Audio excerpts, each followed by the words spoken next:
almost time.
How's it going? Good morning. Woohoo! Exciting. If you missed the early little dance party, then, gotta come on a couple minutes early when I do that. It's a good way to get up and get your body moving, blood flowing. I have to say, one thing I really missed during COVID has been dancing. So, it's kind of a fun little way to get up and dance for 5 minutes, at the beginning of the day. So, come on and dance with me. Hey, hi Nuran. This is afternoon there. Well, that's the beautiful thing about streaming to all over the world, is that people can do that anywhere. Oh, okay. Well, hold on. I got a friend who's on the wrong page. Give me a second. Let me tell him what's going on. Da da da.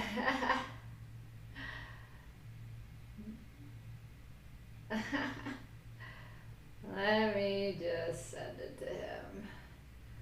Hopefully. Get on the right page. Okay, hopefully that works. Sorry about that. Okay, people, if you want to see this on, if you're not on Instagram or you want to see this on Facebook, you got to get on the right page, I Own Me Facebook, or on YouTube, which is the I Own Me page as well.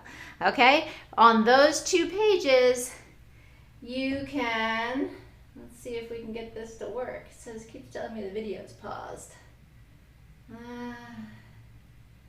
End video. Delete. Let's restart this. Sorry about that. Looks like Instagram is having an issue. Okay, cool. All right. Always interesting technical stuff that we got to deal with. So, apologies for that. Okay, so make sure you come on the right page so that you can I can actually see your comments, okay? Because otherwise I won't be able to see your comments. You got to be on one of the right pages, which is connecting to the comments, okay? Hey, everybody.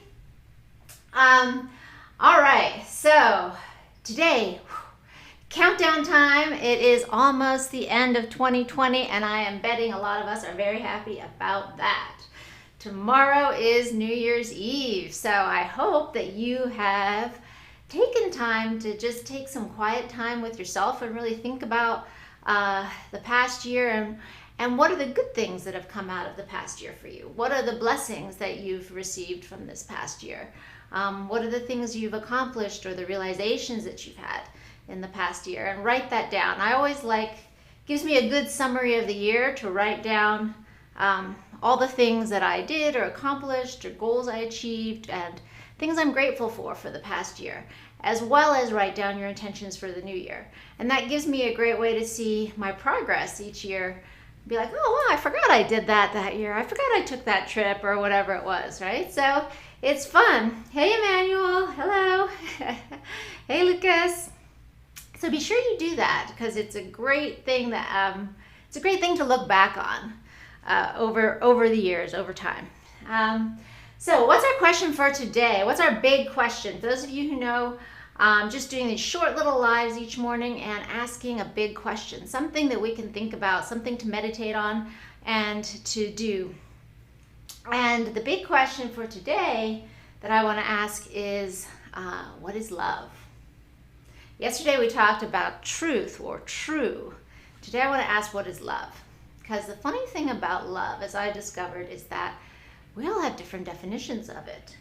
And we're not necessarily conscious of those definitions because they're informed by our parents, by our families, by everything else that we've done. Hey! So, but now this is your life. This is your chance. This is your time. And you don't necessarily want to be carrying all the old baggage of everybody else's stuff with you. So it's a useful exercise to sit down and define what love is to you. When I did that, I realized there was all kinds of stuff that I had assumed that love was based on my background that really had nothing to do with love.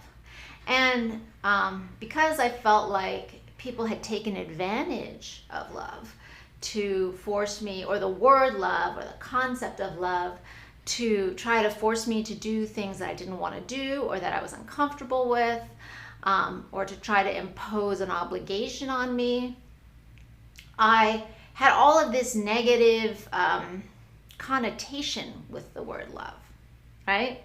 And it wasn't until I sat down and unpacked it that I was able to be like, oh wait, that's not love at all. That has nothing to do with love. So the way I like to think of it is, if you watch my TEDx talk, you'll see I do a framework based on property rights that deals with relationships, boundaries, contracts. What are good relationships? How are those defined? And most importantly, how can people use things like manipulation, guilt, etc., to try to pressure you into doing things you don't want to do? So it's a very important concept to get down, but I'm not going to get into all of that today. What I am going to say is that, psychologists recognize that as we are adult relationships, they are about an exchange, right? In an adult relationship, there's always needs to be give and take. You always need to be providing something valuable for the other person as well as receiving something. It can't just all be one way. You can't be doing all the giving and the other person all the taking, or vice versa, right? Same way it is in any relationship or exchange where you show up, and even if it's something as simple as like somebody makes a nice meal for you and you thank them and you show them gratitude, that is giving them something. That's giving them a gift, see? So it doesn't have to be physical or monetary. It can be, showing them love or appreciation. That's all part of this exchange. But when I think about love, I think about love as being beyond the exchange. Love to me is like a gift. So what is a gift? A gift means you give it without any expectation of return. A true gift. A true gift. The definition of a real gift. Because otherwise, for a lot of us, a gift is really just an exchange disguised as a gift, right? So it's good for us to get really clear about what it is exactly that we're doing in that moment. We're like, is this really an exchange where I would like something in return and I should get something in return, even if that's just gratitude, right? Or is this really a gift where I don't care if I get anything in return, just seeing the other person happy is enough for me? Hey, Derry. Hey, Eddie. So that's what I think about when I think of love. Now, you may have a different definition, but the key is to write it down. What are words to you that you would say, okay, if I love somebody, these are the things that I would do, right? Or this is what I feel like love is. It might be words like respect, if you, appreciation, affection, caring, What are other words? You tell me. Hey, Derry, tell me, what are other words that you can think of? Let me just see let's see what we got here. See if I have any comments. So please comment and be like, hey, tell me what are words that you associate with love. Now, there's a few words that I don't associate with love anymore that I used to associate with love. And those are words like obligation. And I realized the reason I distinguished that word, right, obligation, duty, these are contract words. These are actually words of the exchange.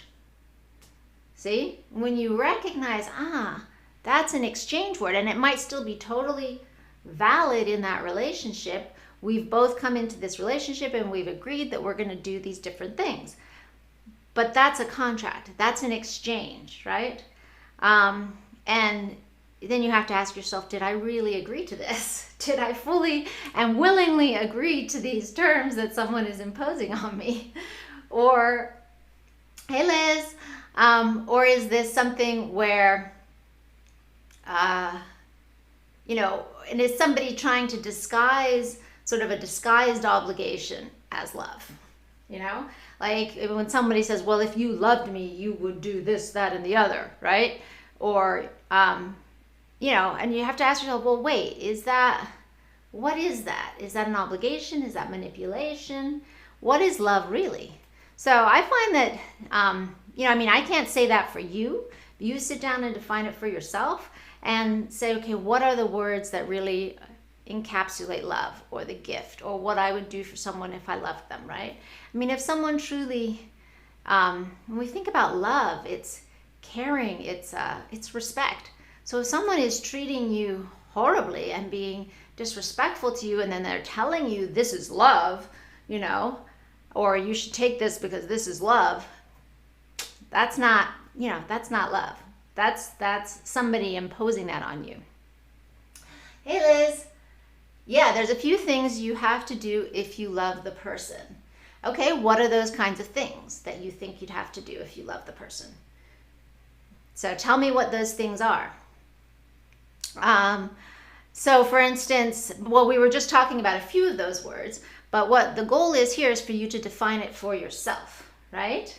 Because if you say, okay, love is respect, love is affection, love is gratitude, love is, how are the things that I would associate with someone who is being loving? No, because he asks you, it's more because you have to do it on your own. Right, so Liz is saying, it's not because he asks you, it's because you want to do it on your own. Exactly, because love is a gift. So if I say, you know what, I really love this person, I care about them and their feelings, I want to do this for them, right? Then it's totally different than if you're getting guilted into it. So I like to use the example of, let's say that my mother wants me to come home for Thanksgiving, and I really want to take a trip to Greece in my time off and relax and go see something cool, and she's like guilting me into it, being like, oh, you got to come home, because, I did this and that the other for you, right? Well, I'm an adult, I'm grown. I have my own choices. I own my body. I own my decisions. I own everything about myself. So when I recognize, okay, well, guilt, that is manipulation. That's trying to coerce me into doing something. And that's not real. I don't have a real obligation there. But maybe I love my mother and I know it would make her really happy if I came home for the holidays. And I can weigh that and say, well, yeah, I would love to go to Greece, but I also really love her and I would like to see her happy. So I can ignore the guilt part, right, that she's trying to put on me, and just make a choice to do it because I want to see her happy. See? And then imagine how much better my visit home will be if I'm doing it from that perspective, because I'm not going to be carrying all the resentment with me about, you guilted me into doing this and I really wanted to go here and I'm just suffering for you, right? See how that creates even more negativity and more negative feelings versus understanding, okay, well, I know I don't have to do anything, but I love her and I'd like to see her happy. So I choose to do that because that's going to make me happy as well. So that's how I like to think about love. I'd love to hear about how you think about love and what are some of the words that you associate with love. Please put them in the chat. And yeah, I feel like, I don't know if my software is working because I can't see it right now, but hopefully somebody is. We're gonna see how this works. It says it's connected, so we'll see. All right, everybody. Okay. Let's see. Great comments. Thank you, Liz. I appreciate it. Hey, Olive. All right. Well, I hope you guys have a beautiful day, and I hope that you take some time to think about love and what love means to you, and also write down what are some words that maybe you've had other people impose on you that have to do with love, but now you can recognize, wait, that's not part of love. That's not part of the gift. That's them imposing or trying to manipulate me, and that's not love. So I hope you have a beautiful day and you're getting ready for the next year. Bye.